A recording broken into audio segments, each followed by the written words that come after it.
Ah, définir sa cible quand on est une entreprise, c'est le truc le plus chiant de la Terre. On a l'impression que c'est toujours très complexe et on a surtout l'impression en fait qu'on se ferme des portes en définissant une cible et en essayant de parler à une cible parce qu'on a l'impression que tous les autres vont pas être concernés. Et aussi, ça nous donne l'impression, si on regarde un petit peu des vidéos ou du contenu sur le marketing, qu'il faut avoir un document Word de 20 pages qui explique vraiment en détail ce que notre cible elle fait, ce qui elle est et puis de quoi elle a besoin. Alors qu'en fait, c'est beaucoup plus simple que ça. Et pour être honnête, la première étape, vous pouvez la faire ce soir en 30 minutes sur un fichier Excel. Dans cette vidéo, je vais vous expliquer pourquoi avoir une cible, même si elle n'est pas hyper précise, ça a déjà un gros avantage sur le contenu de votre site internet. Ensuite, comment commencer simplement, directement à partir de vos clients existants, et sans avoir de grandes notions marketing. Et puis surtout, comment réussir à définir une cible par offre si c'est nécessaire. Quand je demande à un client quelle est sa cible, 9 fois sur 10, il va me répondre un peu les mêmes choses. On est en B2B, donc en gros les autres entreprises, ou alors on travaille surtout pour les indépendants, ou alors c'est un peu pour tout le monde, c'est plutôt les jeunes, c'est plutôt les personnes de plus de 50 ans. Et là on n'est pas vraiment dans une notion de cible, on est d'accord, on est dans quelque chose d'extrêmement large. Et je comprends tout à fait que c'est quelque chose de compliqué à faire. Si vous avez des offres, et si vous avez déjà un site, et si vous avez déjà eu des clients, ce que j'espère pour vous, parce que sinon vous êtes en train de refaire un site pour parler finalement à pas grand monde, vous aurez forcément déjà des cas clients concrets que vous pouvez utiliser. Et donc si vous avez 10, 20, 30, 50, 100, 200 clients, vous avez forcément plein de cibles à l'intérieur. C'est-à-dire que vous savez déjà potentiellement quelle est votre cible grâce à ces clients-là. Parce que définir sa cible, ça part pas d'une page blanche. On part pas d'une page où on se dit ok, qu'est-ce que c'est ma cible? Qu'est-ce que vraiment mon client idéal il veut et à quoi il ressemble? On se le pose pas simplement comme ça, on va se le poser avec concrètement des gens avec qui on a travaillé, des expériences qu'on a eues, des expériences qu'on ne veut plus avoir et des expériences qu'on veut avoir à nouveau. Et du coup, les gens à qui on veut parler avec son site internet, ceux à qui on ne veut pas parler, et du coup, sa cible. Pourquoi est-ce que vous devez définir une cible? C'est un truc important. J'aimerais déjà vous dire quand même quelque chose, c'est que vous en avez certainement déjà une, et quand vous parlez, quand vous adressez aux gens sur votre site internet, vos contenus, dans votre propagande, dans ce que vous faites comme contenu publicitaire, vous utilisez déjà des mots, vous utilisez déjà des formules, vous avez déjà une structure qui va naturellement cibler ce que vous dites. Donc, même si vous pensez que vous n'en avez pas vraiment, ou que c'est pas quelque chose qui est conscient, ça existe, d'accord? Mais ça reste que, si c'est pas conscient, si c'est pas structuré, et si c'est pas vraiment quelque part un peu documenté, vous allez, de manière générale, avoir tendance à parler un peu à tout le monde. Ce que je dis souvent, c'est ça. Vous allez faire de la présentation simple, donc nous sommes une entreprise qui fait ça, en fait quelque chose de très caractéristique, qui est un gros problème souvent en marketing, c'est-à-dire que la personne qui voit ça ne se sent pas du tout impliquée dans ce que vous racontez, donc vous résolvez finalement le problème de personne, et quand vous écrivez, vous avez personne à qui vous adresser. Vous adressez une espèce de masse vague de gens qui pourraient potentiellement être intéressés par vous. Rien que pour vous donner un exemple de ce qu'il y a déjà de ciblé, c'est que si vous êtes une entreprise, une fiduciaire par exemple, qui parle qu'à des indépendants, ou une fiduciaire qui a comme cible que les entreprises, des SA ou des PME, du coup le dialogue sera de toute façon pas le même. C'est-à-dire que vous allez peut-être utiliser des termes qui techniquement sont différents. En parlant de la TVA, en parlant de la manière de remplir la déclaration d'impôt, dans une personne morale, une personne physique, vous allez utiliser des termes qui vont être différents naturellement.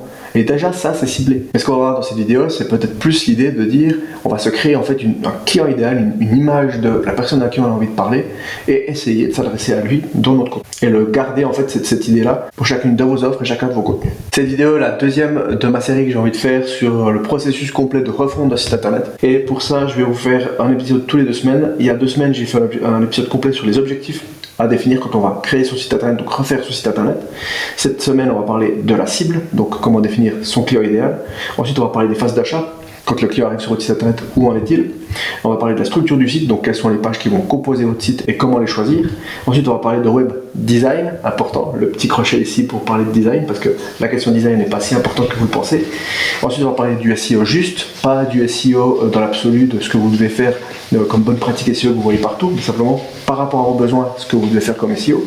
Ensuite, on va parler de technique, chose que je parle assez peu finalement sur cette chaîne, mais je pense que c'est important de l'adresser et de vous expliquer un petit peu les aspects techniques de la création d'un site, ce que vous pouvez surveiller vous-même, et ensuite les suivis et optimisation, c'est-à-dire qu'est-ce qui se passe une fois que le site est en ligne, comment est-ce qu'on l'améliore, comment est-ce qu'on reste en fait au fait de ce qui va se passer dessus, et comment on continue de les faire évoluer pour qu'il ait toujours des résultats dans une année. Puis je me suis permis, si vous voulez en rater aucune, de vous mettre quelques petites notions subtiles ici sur le côté, pour que vous puissiez suivre ça sans problème. Donc la première chose, c'est de ne pas imaginer sa cible comme quelque chose d'excessivement complexe, d'accord? Si vous allez regarder des gens qui vous parlent de marketing, ils vont vous parler souvent de persona.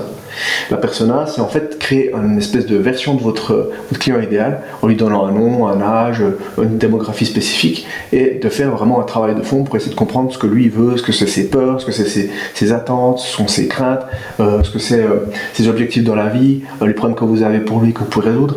C'est très très détaillé. Et je dis pas que je veux pas tourner ça au ridicule parce que c'est extrêmement puissant de faire ça, d'accord? Mais simplement, vous n'êtes pas Coca-Cola, vous n'êtes pas Dior, vous n'êtes pas une grande boîte et vous n'avez pas besoin de faire ce travail de fond qui est aussi complexe. Parce que là, je vous donne un exemple de persona, c'est Jean-Fifi, 32 ans et demi, fait du fitness 2 fois par semaine, ne mange pas de produits laitiers, fait du tango en cours du soir.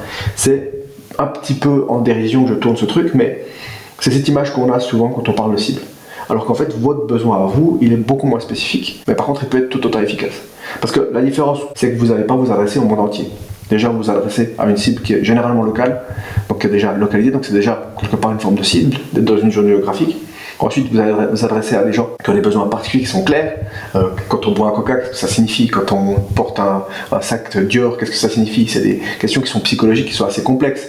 D'accord? C'est des notions d'appartenance, c'est des notions de choix de vie, c'est des notions de santé, des notions de ce que vous voulez. On est dans une situation, c'est que les personnes qui viennent vers vous, ils ont déjà un besoin clair.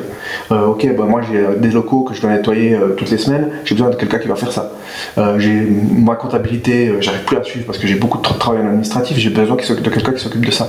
Donc on est dans une situation, c'est que votre persona, il a un besoin qui est clair, vous le connaissez. Vous n'êtes pas dans une situation, c'est que vous vous dites, ok, on doit créer ce besoin, on doit essayer de comprendre toutes ces idées profondes pour essayer de l'aider et puis de le faire avancer dans la vie et puis de lui faire acheter notre produit. Là, vous êtes dans une situation, c'est que la personne qui vient généralement sur votre site internet a déjà plus ou moins une idée de ce qu'elle aimerait et de ce qu'elle a besoin. Donc ce que vous devez simplement faire, c'est encadrer cette offre dans un beau paquet qui va correspondre à ce que lui, il attend. Et ce que lui, il attend, généralement, c'est toujours un peu la même chose, c'est qu'on lui donne une solution à son problème. Qu'on lui fasse rêver une solution qui serait idéale. Par exemple, je veux des aménagements extérieurs, le rêve c'est peut-être d'avoir des espaces extérieurs pour lui et sa famille. Je veux déléguer mon administratif, son rêve c'est peut-être, je finis le soir à 17h et puis je peux aller faire 1 heure de course pour m'entraîner et puis ensuite je peux aller voir ma famille, je peux aller faire de la cuisine, je peux aller faire l'apéro, je sais pas. Il a certainement une envie qui est différente que simplement arrêter de se prendre la tête avec son administratif le soir. Tout ça c'est toujours lié à des choses qui sont plus concrètes. Donc plutôt que d'essayer de faire une persona complexe, c'est juste d'essayer d'imaginer que pour chacune de ces offres et donc de ces types de personnes, vous aurez un problème à résoudre et puis surtout une attente derrière, une espèce de version de rêve de ce qu'ils attendent s'ils ont ce service qui est réalisé.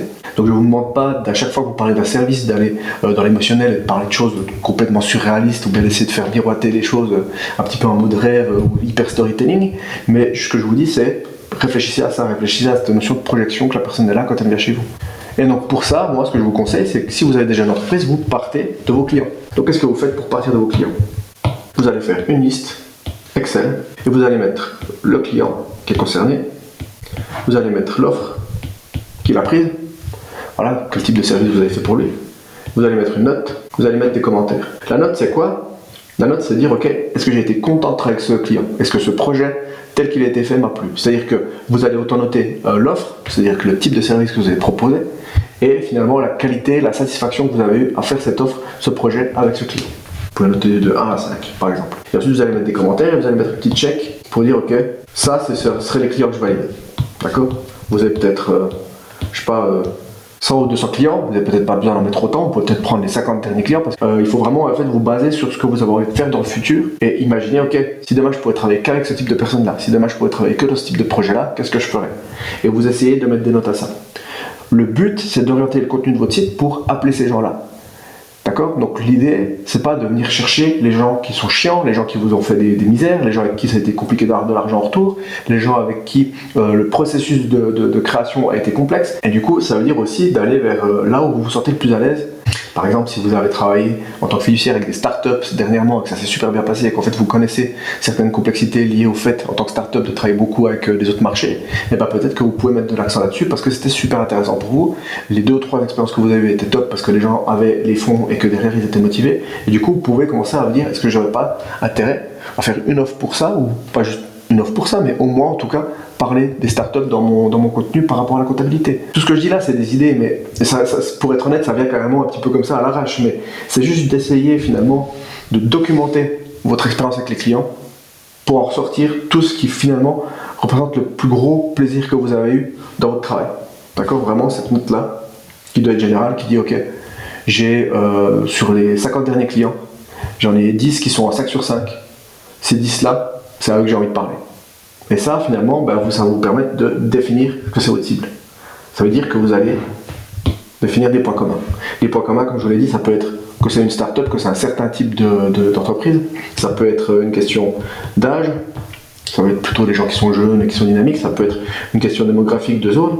Donc vous savez que vous allez prendre plus de plaisir à travailler avec des gens qui sont dans une certaine zone parce qu'ils ont des attentes bien différentes. Mais sans même parler du fait que vous pouvez desservir certaines zones ou pas. Si vous êtes par exemple dans le bassin lémanique et puis que vous avez tendance à travailler avec des gens qui sont dans le Gros de Vaud, donc peut-être en dessous de chez vous, ou bien alors au bord du lac. Au bord du lac, vous avez fait des travaux avec des personnes comme ça, c'était compliqué, les gens au-dessus de chez vous, ça a été vraiment un plaisir. Est-ce que vous n'avez pas plutôt envie de cibler ces gens-là? Parce que par rapport à votre offre, vous savez que c'est plus facile. Peut-être. Après, le type d'entreprise, si c'est du B2B. D'accord? Peut-être qu'il y a un certain type d'entreprise qui fonctionne mieux. Il faut en fait essayer de définir tous les points communs qui vont représenter finalement les gens avec qui vous avez le plus de plaisir de travailler. Et ça vous permettra de définir les points communs de votre cible, de votre client idéal. Et ensuite, ce que je veux dire sur les cibles, c'est que vous n'avez pas besoin d'en avoir qu'une seule. D'accord? Vous pouvez en avoir plusieurs, vous pouvez en avoir plusieurs pour différentes offres. Et je vais vous mettre 3 exemples que je trouve pas mal. Le premier exemple que je trouve vraiment très parlant, c'est l'agence immobilière. L'agence immobilière, pratiquement n'importe quelle agence immobilière, elle a fatalement 2 cibles. D'accord? Elle doit attirer 2 types de personnes. Des vendeurs, j'aime bien cet exemple parce que je trouve qu'il est très parlant, et les acheteurs. Pourquoi? Parce qu'on a besoin de trouver des vendeurs pour avoir des mandats qu'on va vendre, et on a besoin de trouver des acheteurs, parce que si on ne trouve pas d'acheteur, on ne va pas vendre les biens qu'on a. Donc on ne se fait pas notre commission. Donc quelque part, naturellement, vous allez devoir cibler ça. Donc, vous allez devoir une page qui va lister vos biens et vous allez devoir réfléchir. Mes acheteurs, ils cherchent quoi? Ils ont besoin de quelle information? Est-ce que finalement, je vais bloquer l'accès à certaines informations pour pouvoir limiter ça au moment où c'est qu'on fait la visite? Ou est-ce que je donne tous les accès? Et les vendeurs, c'est la même chose. Comment est-ce que je leur parle pour qu'ils aient envie de travailler avec moi? Quelle est ma cible? Les vendeurs, potentiellement, vous saurez naturellement que votre cible aura peut-être plus que 50 ans. Parce que la majorité des vendeurs sont plus âgés, c'est pas des gens qui ont la trentaine. Par contre, vos acheteurs, eux, fatalement, ils auront peut-être moins de 30 ans.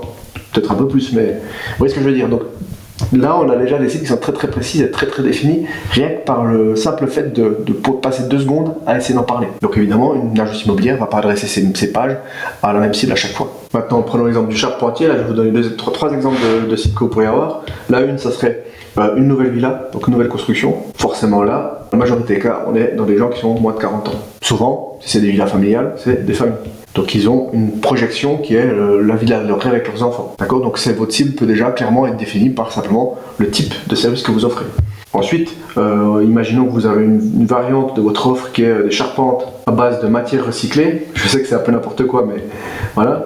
Et bien là, de ce coup, votre cible, elle prend un autre chemin quelque part. Vous allez aller vers des gens qui ont moins de 40 ans potentiellement, qui ont une conscience écologique, qui ont un certain budget, parce que c'est quelque chose qui est normalement plus cher, sur la logique, et qui du coup veulent faire relier en fait leurs attentes écologiques à leur budget ou à au confort qu'ils ont financier. Donc là, vous allez parler aux gens différemment. Et la dernière chose, c'est peut-être par exemple l'isolation périphérique, palliatif finalement à une nouvelle charpente. Et du coup là, vous savez que vous allez parler à d'autres gens. Vous allez parler des gens qui veulent rénover, qui sont conscients des coûts, et qui sont conscients qu'ils ont un budget serré. Donc du coup, tout ce que vous allez dire, ça va être orienté par ça. Et c'est inhérent en fait aux caractéristiques des offres que vous faites. Et du coup, ça va dicter en fait 3 pages qui seront assez différentes en termes de contenu, puisque l'offre va être différente, mais aussi assez différente en termes de positionnement et de manière de s'adresser à la personne. Ensuite, la même chose avec le fiduciaire. Donc on pourra avoir, premier service, c'est généraliste. Donc on fait le fiduciaire pour votre entreprise. Ensuite, gestion administrative complète pour les petites structures. Puis ensuite, peut-être bouclement et révision pour les indépendants et les freelances. Donc là, on a clairement 3 paliers finalement. On a le généraliste, donc les entreprises, les PME, qui peuvent se permettre de payer des gros montants pour avoir un fiduciaire qui fait absolument tout. On a la gestion administrative pour les petites structures, parce que vous n'allez peut-être pas le faire pour les grosses structures, qui là, derrière, vous permet d'accéder peut-être à des entreprises qui sont de 5 ou 6 personnes. Autre là, ça serait peut-être des entreprises de 20 ou 30 personnes. Et là, vous allez vous adresser plutôt à des entreprises qui sont qu'un seul. Et du coup, les problématiques, les douleurs, les souffrances seront différentes d'une offre et d'un service à l'autre. Donc vous n'allez pas parler de la même manière ici que ici, évidemment. Et de nouveau, prendre le temps de réfléchir à ça, de vous dire à qui vous parlez, de vous dire à quelles sont leurs craintes, quelles sont leurs souffrances, et bien vous allez réussir facilement à écrire du contenu pour ça. Maintenant, vous allez vous dire, ok, mais moi je suis généraliste. Je suis généraliste, j'ai pas envie de me positionner, mais vous avez vu quand même que à peu près à chaque étape de ce qu'on fait, on va se positionner, on va forcément se créer une cible quelque part naturellement par le type d'offres et puis le type de service qu'on fait et la manière de les présenter. Ça c'est sûr. Mais si vous êtes dans une situation où vous avez l'impression que vous n'arrivez pas à ressortir vraiment des points communs très forts entre les différents clients que vous avez, ce que vous pouvez faire c'est réfléchir à ce qui vous différencie. Réfléchir aux attributs finalement qui construisent votre offre et aussi qui vous êtes. D'accord, donc la différenciation, c'est par exemple, vous êtes dans un marché où tout le monde est très lent, d'accord, par exemple la construction, où c'est notoirement, c'est difficile d'avoir des gens pour venir faire un devis, vous, en fait, ce qui vous démarque, c'est que vous êtes hyper réactif. Voilà, ça c'est votre différence.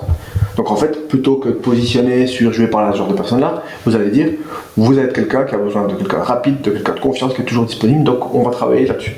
Le contenu, il est ciblé de manière à parler aux gens qui veulent de la réactivité. Il faut aussi vous différencier par rapport à la zone, évidemment. Ça va être un critère dans la cible. Ça peut parfois être complémentaire au reste, mais ça peut aussi être essentiellement ce que vous faites. Donc si vous dites que votre cible, en fait, elle est limitée à une région très précise, et du coup, tout ce que vous allez parler, vous allez toujours le parler par rapport à la région. Ensuite, vous pouvez parler à un secteur, même si c'est général. Le secteur tertiaire, par exemple. Tout ce qui est administratif, vous allez leur parler à eux. C'est de nouveau global, mais vous pouvez très bien aussi définir que ça c'est une partie de la cible, même si vous allez certainement, votre entreprise de service, avoir un lien avec la région aussi. Ensuite la taille, donc petite, grande entreprise, mais aussi derrière le type de projet que vous allez faire, donc sa complexité. Par exemple, imaginons vous êtes une entreprise qui fait de la charpente de nouveau, sauf que vous faites de la charpente sur des toits qui sont plus hauts que, je sais pas moi, 150 mètres. Peut-être que c'est exagéré, c'est peut-être complètement irréaliste, et vous avez du matériel pour faire ça, vous faites ça avec des grues, avec des poulies, en faisant de la varap, en faisant du saut en parachute pour poser vos tuiles, et du coup c'est un truc complètement fou que personne d'autre fait, et ça c'est votre cible, finalement c'est un marché très précis, très niché. Ou alors aussi le style, si vous êtes dans la création, le style va avoir un impact. Si vous faites par exemple de l'impression publicitaire, ou si au contraire vous faites de la gravure sur bois publicitaire aussi, le style ne sera pas le même, les attentes ne seront pas les mêmes, le type de service ne sera pas le même. La personne qui va venir vers vous n'aura pas les mêmes attentes et les mêmes envies. D'accord ? On n'est pas dans le même artisanat, on n'est pas dans le même prix non plus. Je peux vous donner un exemple que je trouve intéressant. C'est que moi, j'ai un concurrent qui s'appelle WebRoman, que vous connaissez peut-être en Suisse. WebRoman, c'est en fait un acteur du web qui est là depuis longtemps, et eux, en fait, ils font des sites internet où c'est qui se positionnent en étant pas cher et rapide. Souvent, quand on parle du web, et comme dans beaucoup de services, il y a une espèce de manière de dénigrer le fait que c'est pas cher, le fait que c'est du budget, c'est low budget, donc forcément, c'est nécessairement de la daube.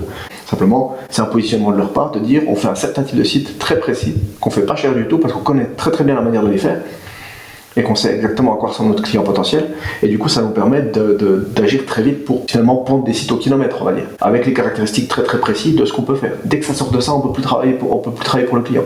Dès que c'est trop complexe, on fait plus. Et ça, c'est un positionnement très fort. Et donc, par rapport à moi, WebRoman n'est pas vraiment un concurrent. Parce que leur offre, en fait, ne parle pas du tout au même cœur de cible que moi. Même s'ils font effectivement les sites internet, ça n'a rien à voir dans ma manière de me positionner par rapport à eux. Moi, par exemple, je me positionne, comme je le dis souvent, pour les entreprises de service, mais c'est aussi du sur-mesure, c'est aussi un travail de fond, c'est aussi quelque chose qui se fait un peu de manière plus longue, qui se fait avec plus de réflexion, avec plus de travail sur les objectifs et les résultats. C'est pas pour dire que leur site internet sera forcément inférieur, parce que finalement, il y a plein de clients en fait, qui pourraient aller chez moi à la place d'aller chez eux, mais qui n'auraient aucun intérêt à payer plus cher, à payer 7, 8, 10 fois plus cher que chez eux pour avoir le résultat que je leur offrirais moi. Parce que finalement, leurs besoins sont vraiment spécifiques à ce que fait WebRoman. Donc ça fait sens qu'ils aillent chez eux. Et pour une entreprise établie, venir chez WebRoman pour faire la même chose, ça n'aurait pas vraiment de sens parce qu'ils ont besoin de plus, ou ils ont besoin de quelque chose de différent. Et du coup, il y a besoin d'avoir ce travail de fond qu'on fait. Donc c'est une question de positionnement. Il n'y en a pas un qui est mieux que l'autre ou qui est pire que l'autre, c'est simplement se positionner. Et ça, un jour, m'amène vers quelque chose qui est très important, c'est que ne pas se positionner, c'est se positionner. Donc, même ne pas vous cibler dans ce que vous faites, c'est déjà quelque part prendre une position. La seule différence, c'est que passer du temps à définir cette cible, ça va changer une chose. C'est que là où vous êtes en train de maintenant de vous positionner sans y réfléchir, sans même y penser, vous faites à peu près ça dans votre manière de vous présenter. C'est que vous envoyez 50 000 signaux qui sont différents, contradictoires, et qui, une fois de plus, ne parlent à personne. Mais par contre, vous avez quand même une marque, vous avez quand même un positionnement que les gens peuvent identifier sans se rendre compte. Alors que quand on définit une cible, on fait comme ça. C'est-à-dire que tous les signaux partent dans le même endroit. Même si les cibles sont un petit peu différentes, tout part au même endroit de manière très délibérée. Et là, vous allez atteindre les personnes que vous voulez vraiment atteindre. Et vous allez leur parler vraiment avec leurs mots. Et en fait, Tout ce travail-là, cette espèce de manière de canaliser le signal, va permettre de vous rendre beaucoup plus efficace dans absolument tout ce que vous allez produire comme contenu, dans absolument tout ce que vous allez écrire pour vendre sur votre site ou ailleurs. De nouveau, ça rejoint un petit peu l'idée générale de cette série de vidéos, qui est de dire que plutôt que de simplement laisser aller la refonte sans réfléchir en vous disant « oh, on a besoin d'un nouveau site », c'est de poser quelque temps pour essayer de cadrer les besoins, cadrer les objectifs, cadrer les attentes que vous avez, cadrer à qui vous voulez parler, pour essayer de vous dire « ok, une fois que j'ai fait tout ce travail de fond, je sais que j'aurai un site internet qui sera nécessairement, c'est obligatoire, plus efficace que si j'avais pas fait ce travail-là ». Et de nouveau, effectivement, votre prestataire peut vous aider, effectivement que c'est un gros travail que lui peut faire, mais finalement, passer du temps à noter les clients et savoir les offres que vous aimez le plus et les types de clients que vous avez le plus de plaisir à travailler avec, eh ben, c'est pas lui qui peut le dire à votre place. Donc c'est quand même quelque chose que vous devez faire. C'est vraiment, à mon avis, un exercice qui est vraiment cool à faire et que je vous conseille de prendre en main directement tout de suite. Et même si avec mes techniques simples que j'ai essayé de vous donner, c'est peut-être un petit peu compliqué, ce que vous pouvez aussi faire, c'est me donner votre site internet en cliquant sur le diagnostic gratuit qu'il y a en description de cette vidéo. Vous me donnez votre site et moi, en fait, je vais aller regarder le site, vous faire un retour général sur l'acquisition, donc le référencement et la conversion, donc comment le site internet se débrouille pour convertir les gens. Mais là-dedans, je vous fais de toute façon un petit retour sur la cible que j'imagine pour vous, quel travail vous faites pour essayer de parler à cette cible-là efficacement, et si ça marche ou pas. Et ce qui sera vachement intéressant pour vous de voir, c'est est-ce que la cible à qui vous imaginez que vous parlez est bien celle que vous ciblez réellement. Parce que moi, si je regarde le contenu, je vais pouvoir vous dire, ok, là j'ai l'impression que vous parlez à ces gens-là, mais est-ce que c'est vraiment le cas? Voilà, donc si vous êtes intéressé, le diagnostic est gratuit, je vous fais ça, c'est une vidéo de 10 à 15 minutes avec en plus des points actionnables pour directement corriger votre site pour l'améliorer, et c'est livré sous 7 jours ouvrables. Et puis la prochaine vidéo que je vais faire sur le sujet de cette projet de refonte, ça sera de discuter des phases d'achat de clients potentiels. Et si vous êtes très curieux de ce sujet-là et que vous n'avez pas encore la vidéo qui est en ligne, je vous conseille d'aller voir mon autre vidéo sur ce sujet, c'est est-ce que votre client est déjà prêt à acheter quand il arrive sur votre site internet, où je décortique déjà ces phases d'achat un petit peu, mais vous verrez que dans la prochaine vidéo, je le ferai de manière plus spécifique à ce qu'on parle maintenant, vraiment à la notion de la refonte, mais vous verrez que dans cette vidéo sur les phases d'achat, j'aurai déjà beaucoup de choses à dire sur le sujet qui devrait pouvoir beaucoup vous intéresser et qui vous permettra peut-être déjà d'apporter des corrections sur votre site internet actuel. On se voit là-bas.